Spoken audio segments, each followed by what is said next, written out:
I'm Eric Wolf, and my experience in business peer groups has changed my life, especially my membership in Vistage, one of the world's largest CEO advisory groups. I'm an entrepreneur, a business owner, and a Vistage speaker on the power of marketing. This podcast is dedicated to the people who make those experiences possible, the peer group chairs. Every episode, I interview a Vistage Chair who has dedicated their time to helping entrepreneurs like me succeed.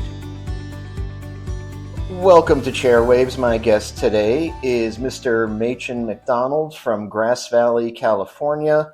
And that's way up there near Lake Tahoe, Sacramento area. A lovely area, I'm told. Never been there. Hey, maybe we can change that. Yeah, but yeah, Machen, you are a coach. You're a best-selling author. Speaker, Vistage Chair.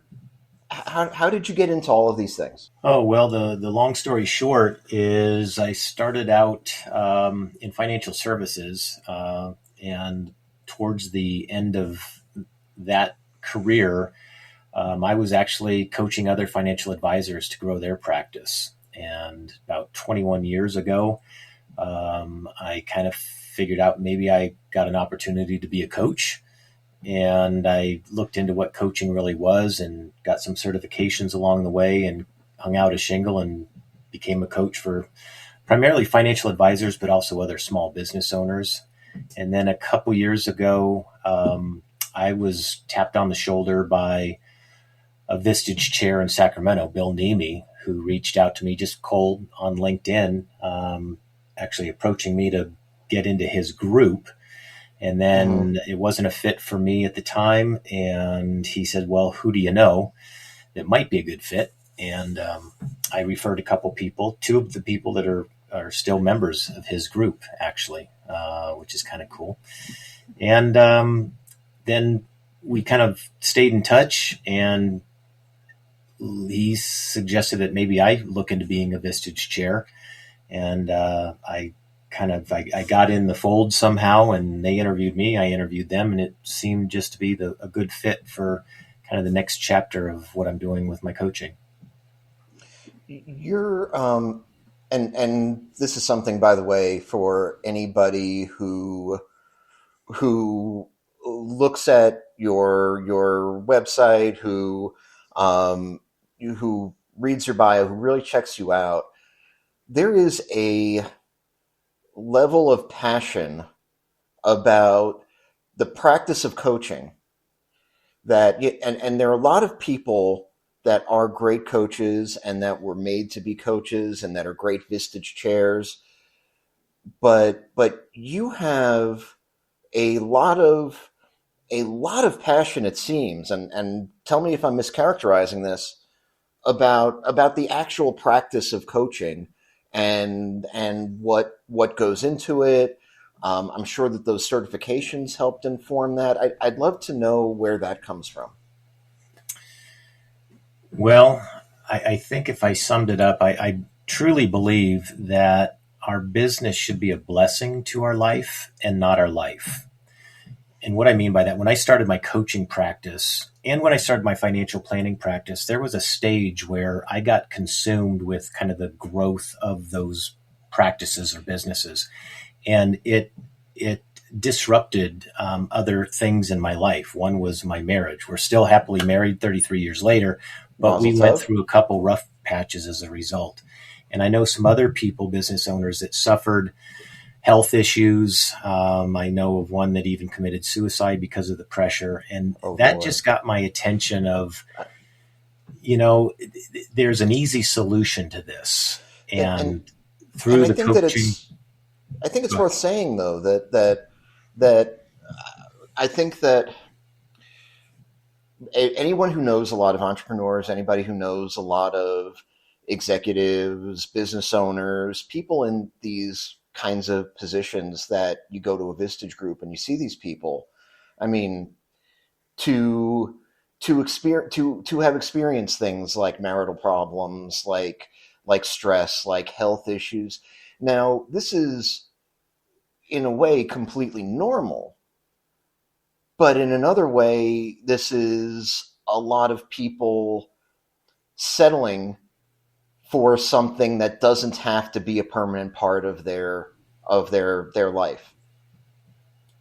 I totally agree. And that's why I do what I do is most business owners are brilliant. They have what it takes to grow a business. But with regards to managing themselves and their energy in relation to the business and the rest of their life, they don't have all the tools. And Yeah. so along the way, I've learned what successful people are doing and have been able to kind of figure out what those tools are and then package them in a way that I can share them and people can take them and run with them and improve their life and their business. How do, and I think that's really powerful, and the idea that you can experience these things, but it doesn't have to be forever is a very cool thing to bring to people. At what point in your time uh, doing the financial planning and being in that role, Yeah. how did the coaching bug kind of hit you? Like at what point did you say my journey is actually not to do this thing, but to help other people do it better? Yeah, any good financial advisor or wealth manager is going to be a good coach, right? Because they have to really listen for what are the hopes and dreams and the vision of their client, what's the perception of things that might get in their way, and how to help them. And in financial advising, it's all around working with the money aspect of it. But I came to learn that there's another aspect of it, which is really just the heart. And hearing how other financial advisors were struggling in their own business. And so I was able to just recognize that there's a need for it, right? I say it this way, Eric, it's, life is really simple. We only have two problems, right? And the two problems are we know what we need or want, and we don't know how to get it. Or number two, we don't know what we need or want. And I will tell you that like 90% of the people fall into bucket number two. They're not clear on what they really want in life. And so coaching is that ability to really listen through the BS, the belief systems of what people really want for themselves, but have given up or convinced themselves they're not worthy of. That's definitely not what I thought BS stood for, but I'm going to roll with yours for now. Okay. Jay-Z says that we've got like 97 additional problems. Do you think they can all be boiled down to just those two? Is that what I'm hearing? I do. I don't have a record on it, but that's my stance. Okay. Well, again, we're going to go with you. Um, so you actually, and something else, and you mentioned it before, but I think it's also really worth talking about, is that there are a lot of business people, and myself included, who decide one day that I'm going to be a coach, and you can, you know, it's hard to go to any sort of event where you twirl a sock full of quarters over your head and you're gonna hit about six coaches. Yeah. You actually took the step that a lot of people, including myself, do not take, which is you went to school for it. You said, I'm gonna get these certifications. What prompted you? What made that? And you said it so naturally. You knew that this was going to be part of your journey. What certifications did you get? What was really valuable for you? And what was the thinking behind, like, I not only need to do this job, but I actually have to, essentially go to school for it? Great question. They're all great questions, just by That's the true. way. That's true.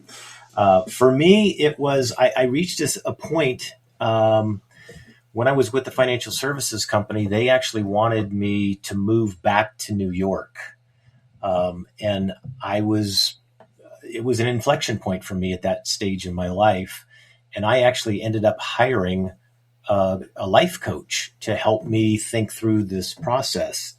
And what was brilliant is her work with me pulled out of me my wisdom that I wasn't in touch with, right? We all have the answers within us. And she did a brilliant job of that.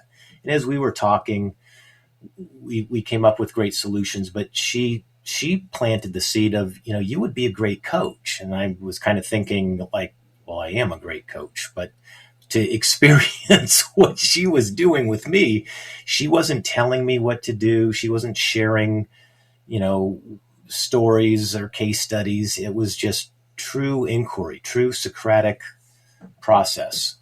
And that intrigued me and I wanted to learn more. So I asked her, how did you get so well versed in being able to ask questions? And she told me, I got certified at this particular place. It's called Coaches Training Institute. It still exists. And it was actually in my backyard at the time when I was living down in the Bay Area. Oh, So they wow. had weekend courses. So I signed up and went to these weekend courses where it's all experiential, right? You're working with other people in a room.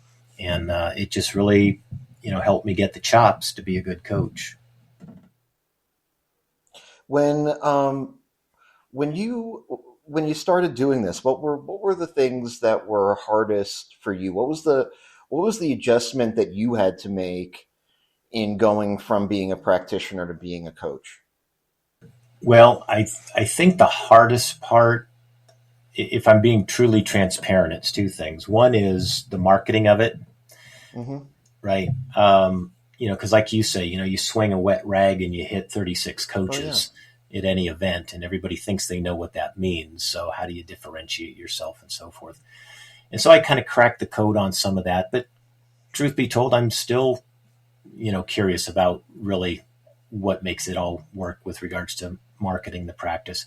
The other I is might know what I, someone who you can talk to about that, by the way. that's It's right. entirely possible. There's a coach I am aware of, an That uncertified coach.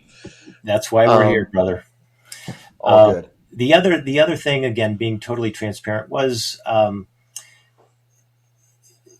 imposter phenomenon. Right? It's like I was good at what I do, and people were getting great results, and yet because whatever my makeup was, I was making up some story that I'm not enough yet. Right? Let me get this designation, then I'll be a good coach. Let me learn this process, then I'll be a good coach. And, God bless my wife. She said, get out of your own way and just recognize you're really good at what you do. And I have a lot of great clients that have told me that over the years too. But that still tends to creep in from time to time. I'm human. That's why I have a coach as well. What and then your coach has a coach, and at some point we get to like the boss coach. I wonder what that looks like.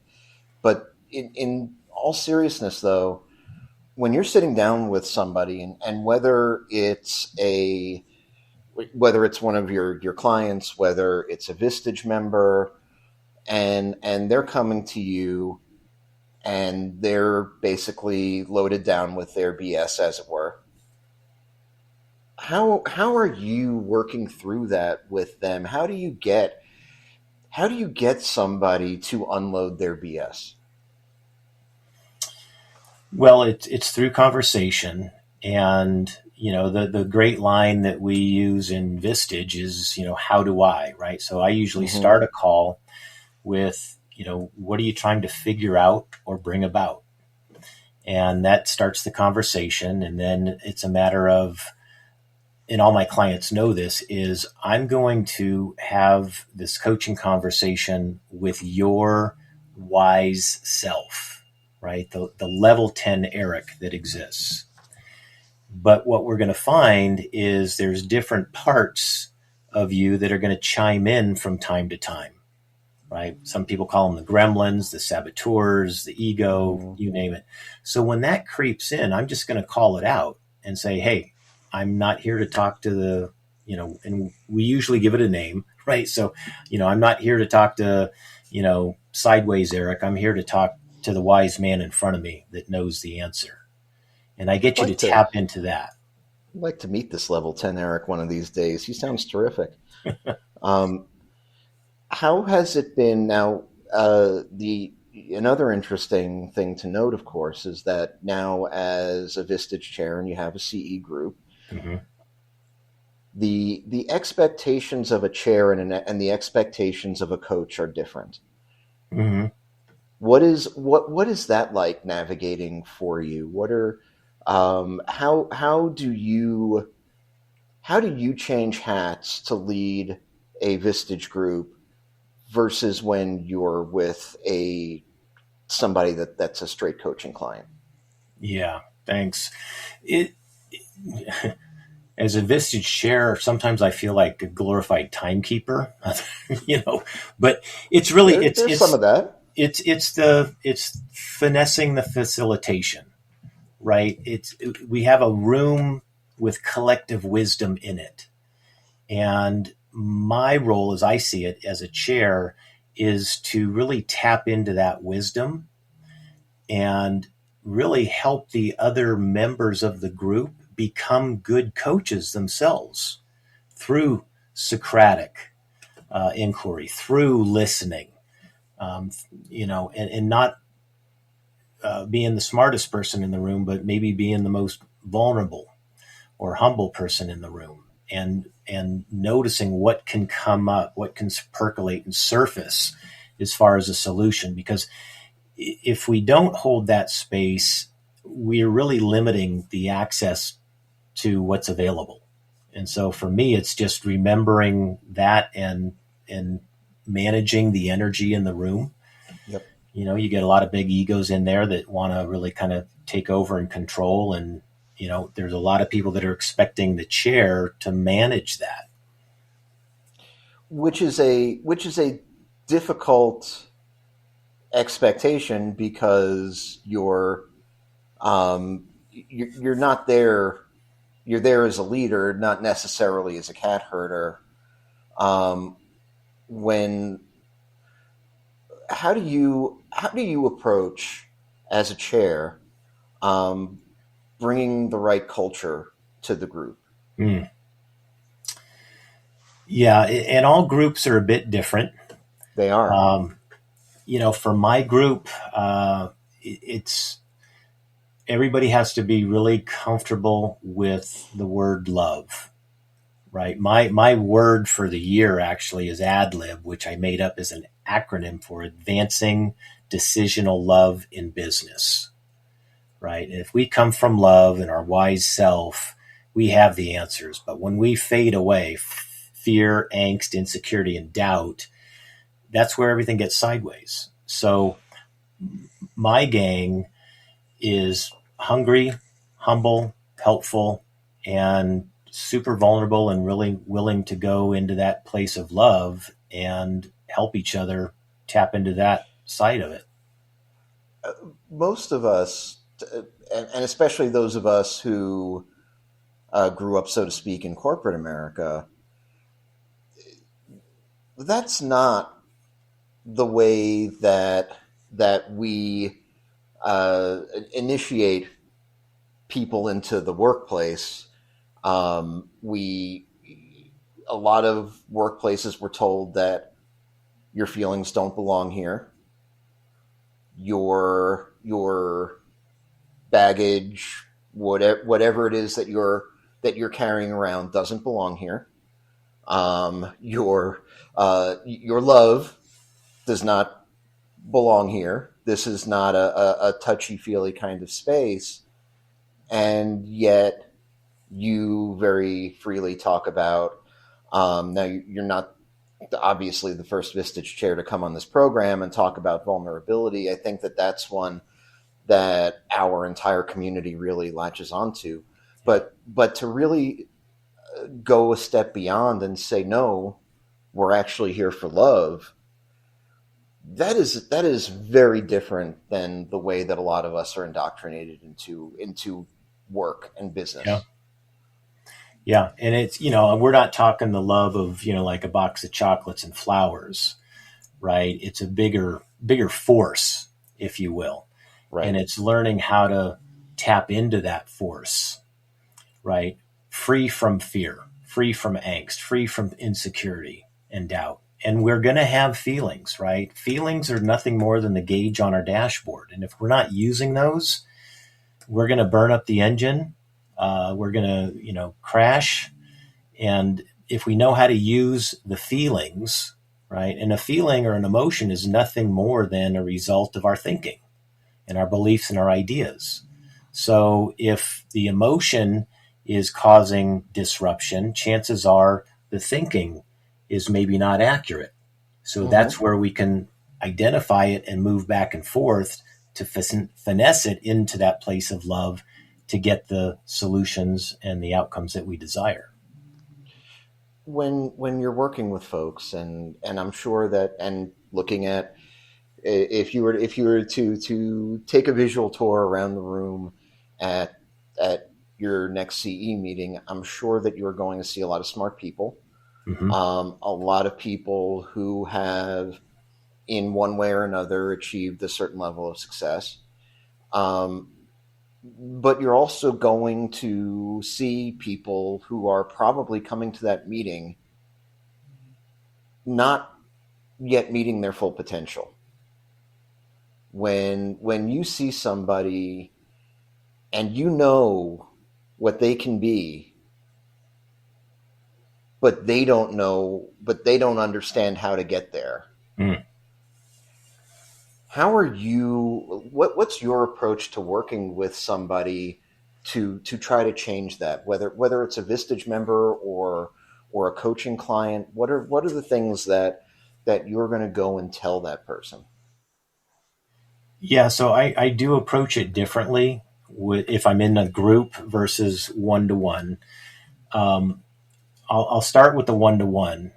Mm-hmm. And basically, again, in the intake process that I have with every one of my clients, we have a conversation of what their this is an overused word, but what they feel their full potential is, right? If they could optimize what's available to them and then what's getting in the way. And so we have a framework around that. And so when we get away from that, I can just kind of nudge them and remind them to get back into that line of thinking. And it's not to negate the fear, the angst, the rationalizations that people have. It's welcoming those and then pressure testing them and Mm-hmm. recognizing that they're not accurate. And then they start to move up that level. Now, if I'm in a group and I'm the chair, what I simply do is I just kind of look around the room and I'll say, is anybody else curious around where Eric may be looking at this in a way that's not from his full potential, right? And people just start pinging from there. We've talked quite a bit of what it's like working with you and what and how where your head is at. Um, what from the opposite perspective, what do you get from your members? What do you bring home with you at the end of the day that's different when you're done with your CE meeting? Man, I get juice is what I get. It's for me, it's confirmation that I'm in the right place, doing the right thing in the right way at the right time. Um, After my full day of leading a Vistage meeting, I have more energy probably at the end of the day than I do in the beginning. And it's funny because I've talked to other chairs, and they're exhausted at the end of the day, and they need a full day afterwards. So to me, this is my BS, my belief system, that if I'm getting energy from it in that way, that it's the right thing to be doing. And I've got a good, great relationship with all of my members. It's a like, it's a love, it's a respect. You know, so Okay, I like that. Uh, let's talk briefly, just for 2 minutes. yeah. Um, we've talked about coaching and sharing, but that's still only a sliver of what you're doing with your professional life at the moment. You also speak, you also write. Mm-hmm. When Why so many hats? Um, Interesting question. I don't know. I don't see it as so many hats. I see it as different channels for the downloads that I get. You I know, like that. especially the writing. Um, the writing for me is almost a processing or a synthesization of the coaching that I do. Hmm. Right? I mean, I every year I'm coaching over 1,000 hours. Right? So that's a lot of conversation and hearing, Yeah. right? Listening in on what oftentimes is not all that different. And so by being able to say, oh, it's showing up this way or this way or this way, and helping people see, here's a tool to help you with this, right? Here's a compass to navigate it. Here's this tool. And just putting it, bringing it down into something that's really understandable. I do a lot of one-page models Hmm. to people that they can actually take back to their entire team and share, and it's really just like, okay, how do I get people to be more accountable? Right. So I've come up with a one pager on that can go for, a 5-minute coffee break presentation or into a half day retreat. And that's very cool. And I too require multiple avenues to express myself. So I get it. But truly, you are very, very committed to your art being coaching and delivering that, and the fact that you have so many ways that you feel that you need to express yourself in this realm says a lot. So I personally appreciate that. I think that's a cool thing about you. Um, Thank you. I've really enjoyed this. If folks want to get in touch with you, if they want to know about your Vistage group, if they want to know how to get rid of their BS, if they want to know how money works, what's the best way to get in touch with you? Best way is maybe well, I'll give you my email, my phone, LinkedIn. I'm on LinkedIn every day. So that's a great way to connect and get to know one another. Phone numbers 530-906-1119. That's my cell. I carry it with me pretty much all the time. And then email is machen.macdonald@vistagechair.com. And I'm happy to have a conversation. No pressure. Just get to know people. Awesome. Thank you for being a terrific guest. I've really enjoyed this. Thank you so much. Thank you, Eric. Appreciate it. You got it. Thanks for listening to this episode of Chairwaves. You can subscribe to our feed using Spotify, Apple Podcasts, or your platform of choice. You can also visit chairwaves.com for more information.